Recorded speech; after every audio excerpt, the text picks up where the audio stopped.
통하여서 배신당한 예수라는 말씀을 좀 전하려고 합니다. 본문 말씀을 시작하면서 그때의 12 중에 하나가 하면서 한 사람이 등장합니다. 12 중에 하나가, 그 사람이 누구인가? 가룟 유다다, 그렇게 이야기하고 있습니다. 12 중에 하나, 결정적인 한 사람이 이제 예수를 배신하는 그러한 이야기가 출발이 됩니다.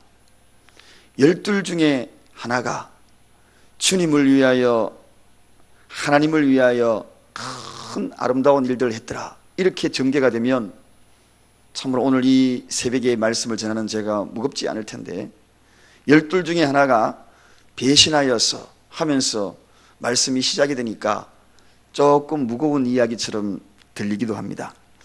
그러나 오늘 이 12 중에 하나를 통하여 우리는 역설적으로 12 중에 하나가 되어서 하나님을 마지막까지 지켜드리는 사랑의 본질적인 의미를 다시 한번 깨닫고 이 시대에 그 사랑을 지킬 자를 찾는 하나님의 음성을 듣는 저와 여러분이 되시기를 주님의 이름으로 부탁을 드립니다. 자, 오늘 이 12 중에 하나, 이 가룟 유다가 결정적인 배신하게 되었던 이유가 무엇일까? 거기에 따르는 이유를 먼저 한번 살펴보고자 합니다. 누구든지 배신하고자 하면 그 이유가 있지요.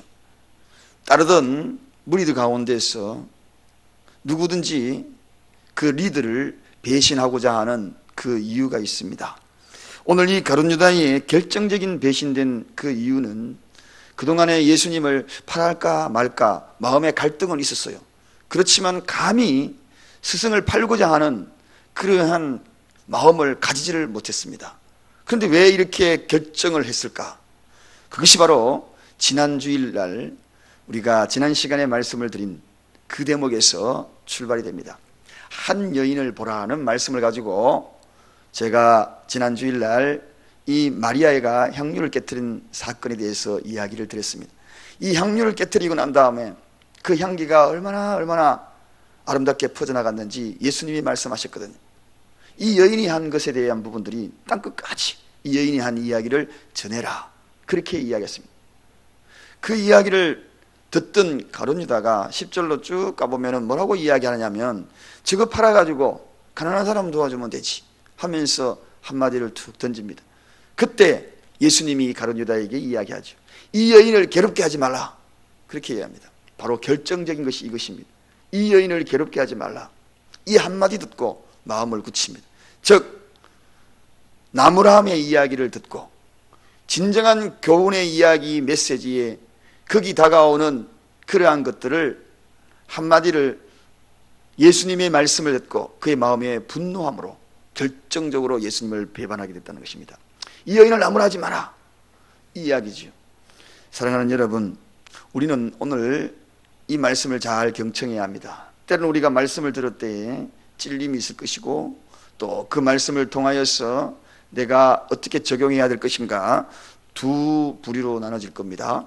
그런데 베드로가 복음을 전할 때에도 많은 사람들이 찔림을 받고 3,000명이 회개하며 그 회개의 자리에 들어섰던 그들이 있었던 반면에 바나바가 예수를 전할 때에 그 마을에 이를 갈았던 사람들이 있었습니다. 자, 여기에 두 부류죠. 오늘 이 가운데에 가룟 유다가 등장하게 되었다는 것입니다. 말씀의 찔림을 받고 어떻게 우리가 대응하고 반응하는가? 망설이던 자들이 말씀의 찔림을 받고 회개의 영으로 돌아서는가? 그렇지 못한가? 그런 그 이유로 인하여서 예수님을 배반한 결정적인 이유가 되었다, 이렇게 학자들이 이야기를 하고 있습니다. 자, 이게 바로 오늘 예수님이 배신당한 그러한 서두가 되는데, 그럼 예수님이 어떻게 팔렸는가? 오늘 본문에 보니까 은 30에 팔렸다, 그렇게 이야기합니다. 은 30은 한마디로 이야기하면 노예 한 명의 몸값입니다. 노예 한 명의 몸값으로 예수님이 팔려가는 것을 보게 되지요. 출애굽기 21장 32절로 보면 거기에도 노예 몸값이 기록이 되어 있는데 예수님이 역시 노예 한 명의 몸값으로 팔린 걸 봅니다. 만왕의 왕이신 예수 그리스도가 노예로 전락해버렸죠. 그리고 천하보다 귀한 인생의 그 영혼을 생각할 때에 어떻게 한 사람의 정상적인 사람이라고 평가되지 못했던 당시의 시대적 배경 속에서 예수가 이렇게 초라한 존재가 되어버렸는가 하는 것입니다. 바로 거기에는 흥정이라는 것이 들어갑니다. 흥정. 여러분, 모든 것이 흥정하는 것, 시장통에 가면 흥정을 많이 하죠. 특히 남대문 시장에 이렇게 가보면은 얼마 그러면은 꼭 흥정합니다. 나는 그러면 이미 가격을 올려가지고 이야기하면 얼마까지 흥정해야 되겠다. 그 흥정하다가 땡기고 밀고 그렇게 해가지고 결국 그 물건을 사게 되죠. 그렇습니다, 여러분. 계산적인 흥정하는 것, 주님과 흥정하는 것, 사랑을 흥정하는 것, 흥정하는 것에 대한 부분들을 조심해야 합니다. 믿음은 흥정하는 것이 아닌데 흥정의 대열에 우리가 어떤 것을 두고 그 일을 추진한다면 결과적으로 배신하기 쉽다는 것입니다. 사람을 흥정하고 모양새를 흥정하고 사랑을 흥정하고 이러한 모든 것들 흥정한다는 것, 그동안에 얼마나 주님을 사랑했습니까? 얼마나 주님께서 그에게 베풀었습니까? 그런데 그 흥정의 대상으로 예수를 놓았다는 것입니다. 인간의 욕심은 참된 가치가 무엇인지 그 가치에 대한 부분을 상실할 때에 흥정하기 시작을 합니다. 사랑은 흥정의 대상이 아닙니다. 계산적인 것이 아닙니다. 계산하는 자 결국은 배반한다 하는 것이 오늘 여기에 첫 번째 예수를 배반하는 모습이죠. 계산적인 사람 결국은 배반합니다. 여러분, 사람과 사람 인간관계 속에서 계산을 지나치게 하는 사람 조심하시기 바랍니다. 우리가 사랑을 베풀었으면 베푼 것으로 끝나는 것이고 거기에 지나친 계산적으로 이해타산적으로 다가오면 결국은 조심하십시오. 그 사람으로 인하여서 배신당할 수 있는 것입니다. 예수님은 바로 이러한 것입니다. 그래서 찔림을 받고 돌이키지 못하는 자들, 그들이 배신할 뿐만 아니라 또한 지나친 계산적인 사람들, 그들 속에는 작은 것으로 인하여서 배신당할 수 있다는 것을 오늘 이 본문을 통하여서 또 우리에게 일러주십니다. 그리고 또 누구에게 배신을 당하는가? 사랑하는 자에게 배신을 당한다 하는 것입니다. 여러분, 제자들은 끔찍히 예수님의 사랑의 대상이었습니다. 특별히 12명은 선발되고 그동안에 3년이라는 긴 세월을 함께하면서 동고동락하면서 배고픔을 당할 때마다 함께 배를 줄였고 그리고 잠잘 곳이 없을 때 들녘에서 함께 생활했던 그들이 아닙니까? 따사로운 눈빛이 언제나 그들과 함께 머물렀던, 그리고 교훈적인 이야기를 가장 많이 들었던 그 자가 누굽니까? 제자들입니다. 그동안에 산상에서 정말 주옥 같은 보훈을 듣고 제자들이 감탄사를 쏟아놓았을 만큼 그러한 보훈들이 쭉 들었던 그 제자들이 배반하더라는 것입니다. 여러분, 사랑하는 자가 배반한다. 사랑과 그리고 모든 것을 쏟아놓았던, 특별히 보호받았던 자들 아닙니까? 예수님께 보호받고 사랑받고 때로는 아버지였고 때로는 스승이었고 때로는 피난처였고, 그런데 그 스승을 팔아버렸습니다. 은삼십에 팔아버렸습니다. 사랑의 대상이 가장 배신하기 쉽다. 여러분, 가장 가까이 있는 사람이 배신하기 쉽다. 보십시오. 또 이들이 누굽니까? 자기 민족이잖아요. 이방인들이 또 예수를 판 것이 아니에요. 자기 민족, 이스라엘 백성들을 향하여서 눈물을 흘리면서 예루살렘 성전이 무너져가는 것을 눈물 흘렸던 자기 고국이 아닙니까? 그 고국을 통하여서 그 민족을 통하여 배신을 당합니다. 또 누구에게 배신당합니까? 종교 지도자들이죠. 종교 지도자 가장 많이 압니다. 예수라는 것에 있어서 가장 많이 알았던 그들에게 또 배신을 당하잖아요. 사랑하는 자, 그들로 통하여 배신당하는 것을 봅니다. 그렇다면 왜 그들이 사랑하면서 배신했을까 하는 것입니다. 사랑하면서 왜 배신해? 여기에 오늘 핵심이 있습니다, 여러분. 사랑은 무엇인가 하는 정의가 여기에 있는 겁니다. 사랑은 그들의 사랑에 본질적인 차이가 있었습니다. 그것이 뭐냐? 사랑을 소유하려고 했기 때문에 거기에서 배신당하는. 여러분, 사랑은 소유가 아닙니다. 다 같이 따라하십시다. 사랑은 소유가 아니라 사랑은 지켜주는 것이다. 그렇습니다, 여러분. 예수를 소유하고자 했던 겁니다.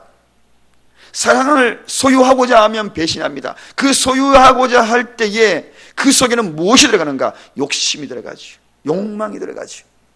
여러분, 사랑은 결코 소유하는 것이 아닙니다. 이 땅에 사랑을 소유하려다가 배신한 사람이 너무나 많아요. 그래서 사랑의 관계성 속에서 그것이 깨어지는 겁니다. 결과적으로 그것이 배신으로 이어지는 거죠. 부부 사이에도 소유하고자 하면 서로가 금이 가기 시작합니다. 교우 관계 속에도 소유하고자 하면 거기에 문제가 생기기 시작하는 것입니다. 오래전에 목회를 할 때에 한 분은 사랑을 소유하고자 하는 거예요. 그래서 온통 자기만 사랑을 받겠다는 거예요. 사랑을 받겠다는 거예요. 무척 사랑해줬습니다. 무척 가까이에서 사랑을 베풀어 주었어요.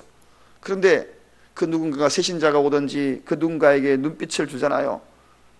제 아내가 특히나 새 가족들 오면 몰래 이렇게 보따리 싸가 이렇게 몰래 주먹을 넣죠. 그걸 딱 보고는 못 견디는 거예요. 못 견디는 거예요. 떡 몇 개 이렇게 챙겨가지고 주고, 또 연세 드신 분이 이렇게 해가지고 몰려주면 그걸 멀리서 딱 지켜 눈빛을 딱 줍니다. 그러면 너무 무섭대요. 그런 것도 사랑, 오직 자기만 바라봐야 돼요. 그러니까 그거 얼마나 힘들었겠어요. 사랑하는 여러분, 사랑은 지켜주는 거예요. 사랑은 지켜주는 거예요.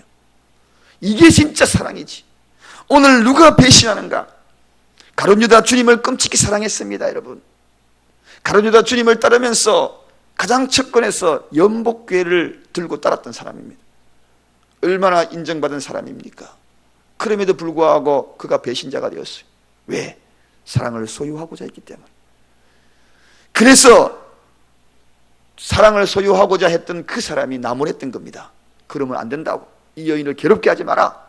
얼마나 잘했는데 그러냐. 그러니까 거기에서 벌컥하고 순간적으로 팍 돌아서 예수를 팔아버려, 스승을 팔아버려. 사랑은 지키는 겁니다. 정말 이 교회를 사랑하십니까? 지키는 거예요. 이 교회에 단점도 많고 약점도 많고, 그렇죠.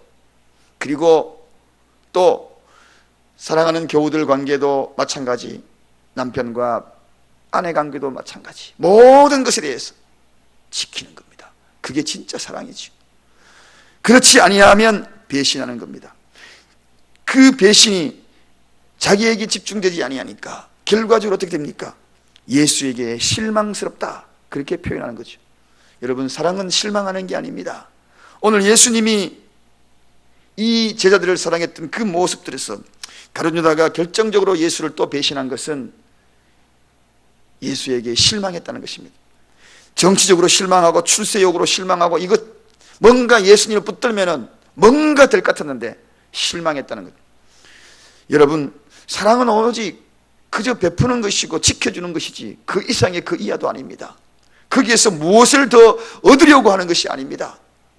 많은 것을 얻으려고 따라다니는 것은 아닙니다. 주님을 사랑하는 것, 그냥 사랑하는 겁니다. 그냥 감사한 겁니다.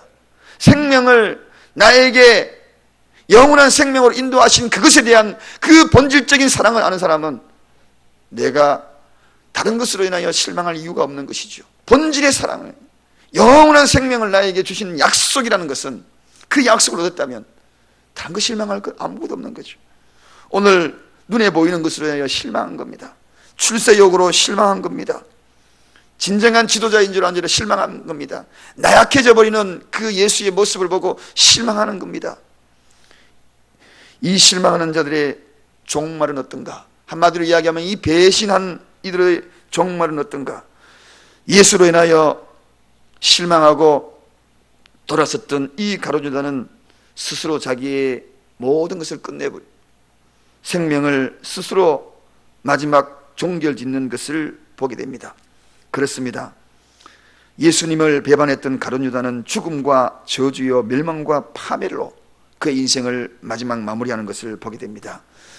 여러분, 예수로 인하여 실망하지 않기를 주님의 이름으로 축원드립니다. 우리 주님은 실망할 그런 분이 아닙니다. 사랑은 실망하는 게 아닙니다. 누구에게 실망했다. 제가 큰 실수를 해서 제가 아들에게 정말 삭삭 빌었어요. 큰아들에게. 전번에 이제 막 미국에 모든 걸 정리하러 갔을 때에 아들하고 이렇게 무슨 이야기하다가 약간의 트러블이 있었어요. 그래서 야 이놈아, 나 너한테 임마 실망했다 임마, 딱 그랬거든요. 그러니까 얼굴이 확 굳어지더라고요. 그러면은 이 눈에 눈물이 탁 고이는 거예요. 딱 저를 쳐다보요. 순간적으로 아 제가 실수했구나, 그 생각이 딱 들었어요. 그 나중에 저에게 이야기하더라고요. 아빠가 나에게 5살, 4살 때 어릴 때 했던 말이 기억이 난다는 거예요. 그게 뭔데 그러니까 너는 아빠의 희망이야. 너를 바라보면 너무 행복해. 그 이야기를 너는 희망이야. 너를 바라보면 행복해. 그렇게 아빠가 이야기했잖아. 그런데 아빠가 실망했다, 그 말에 자기가 마음이 무너지더래요. 마음이 너무 무너져. 그래서 내가 언제나 아들 사랑한다고 문자 탁 놓으면서 아빠 너 사랑한다 이렇게 문자를 툭툭 날리면서 사랑한다고 해놓고 너한테 실망했다. 그게 그렇게 충격이었던 거 봐요. 그래서 야 미안하다, 나 진짜 내 본심이 아닌데 아휴 너무 미안해, 너무 미안해. 절대로 난 실망하지 않아. 여러분 실망하지 마십시다. 예수로 인하여 실망하지 마십시다. 그러하지 아니할지라도 나는 주님을 포기할 수 없습니다. 이게 다니엘의 고백이지 않습니까? 그리하지 아니할지라도 내가 사자굴에 들어가는 한이 있어도 주님께 내가 실망하지 않겠습니다. 이 기도의 응답이 나에게 이루어지지 않아도 주님 내가 실망하지 않겠습니다. 실망하면 예수를 떠나갑니다. 여러분 예수를 배반해요 세상으로 돌아가 버립니다. 그런 자들 너무 많거든요. 기도하다가 보니까 응답 없네요. 겨우 일주일 기도해놓고 기도 응답 없네요. 하나님 안 살아계시네요. 실망해가지고. 사랑은 실망하는 것이 아닙니다. 그럼에도 불구하고 그분을 사랑하는 거예요. 말씀을 정리합니다. 예수를 따르던 한 사람 가룟 유다, 예수의 나무람, 책망, 충고, 그 말에 탁 여러분 충고 들을 때 감사하시기 바랍니다. 그 충고로 내 마음이 꼬부라지면 안 됩니다. 꼬부라지면 예수를 배반해요. 그 누군가를 배반해요. 오늘 사랑, 그 사랑의 본질이 뭔가? 진짜 사랑을 모르는, 가장 가까이 있는 사람이 배신해요. 가장 가까이 있는 사람, 사랑한다는 자가 배신해요. 왜? 사랑을 소유하려고 하기 때문에. 사랑은 소유가 아니라 지키는 겁니다. 지켜주는 거예요. 그 사람을 지켜주는 거예요. 그때의 멋진 사랑이 배신하지 않습니다. 또 예수를 실망하지 마십시다. 누가 실망하는, 결코 실망하면 배신합니다. 그저 사랑하는 겁니다. 나를 구원해 주신 것에 사랑합니다. 기도 응답되지 않아도 내 사랑하는 가족이 아파서 병석에 누워가지고 골골하다가 죽어도 실망하지 마시기 바랍니다. 기도했는데 왜 주님 응답 안 되십니까? 그래가지고 예수 안 믿는 사람이 있더라고요. 목요일날 전도하는데 요 앞에 기도하다가 아무리 기도했는데 자기 딸이 암 걸려가지고 그래가지고 걸렸대요. 기도했는데. 그래가지고 실망이가 예수를 떠나버렸어요. 안 믿는데요. 배신하는 거예요. 그러나 주님은 그런 존재가 아닙니다. 사랑은 실망하지 않는 겁니다. 오늘 이 시간에 예수를 배반한 자를 기억하면서 역설적으로 주님 내가 죽기까지 따라오리라. 주님 내가 십자가의 등상 아래까지 있으리다. 주님 내가 주님 가는 그곳에 나도 있게 하여 주옵소서. 오른편의 강도처럼 그 고백하는 이 시간이 되기를 주님의 이름으로 간절히 축원드립니다. 기도하겠습니다. 감사합니다. 하나님, 하나님의 은혜가 우리에게 임하심으로 말미암아